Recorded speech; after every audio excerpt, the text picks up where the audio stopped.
let's cut this quick.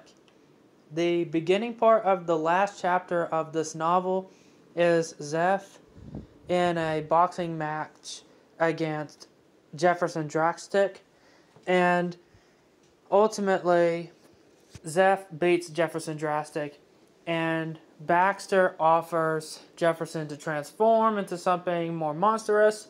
Jefferson agrees. Then we cut to David fighting Capron, and as they're fighting, they do all sorts of feats just as before, if not larger, and they do damage on the space-time continuum, and they affect the entirety of space and time with their Deminfo. And their power was so great that the collision of their power caused them both to be knocked out. And Iogo is vastly stronger and more powerful than both Capron and David. Nothing that they can do can damage Iogo, and Iogo would one-shot them all at once.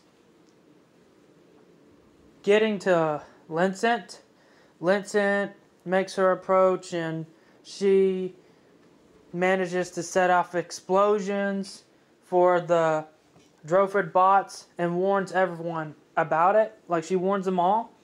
And then we get back to Zeph. But before we get back, I forgot one thing. Baxter is informed of this, and he's like, oh crap, I gotta get out of here. So yeah, Baxter's gotta get out.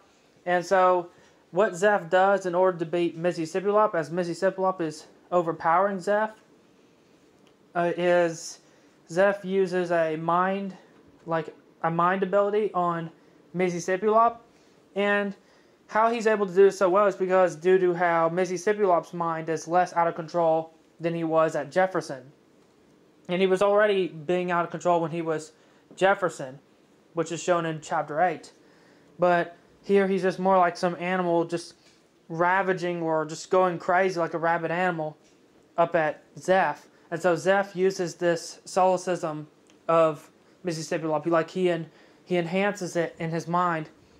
And he enhances the inner weakness of Missy Sipulop feeling alone, as if he's the only one to ever exist, that everything is artificial. And that just makes him lose self-control, giving Zeph the upper hand to leave, to take him down there. And as the explosion is ready to reach full impact, full explosion of an entire city, Zeph gets out of there. And Missy Sipulop barely survives it, but he is too injured to continue on anymore. And Capron kills him. He just squeezes his head and like that. The ending of this chapter is Zeph hugging Lincent and comforting her, and Capron flying over to the moon. I thought that was the perfect way to end a novel, of Capron just going to the moon. Then that's just how it ends. So that's the end of Insinmind Afternoon Solipsism.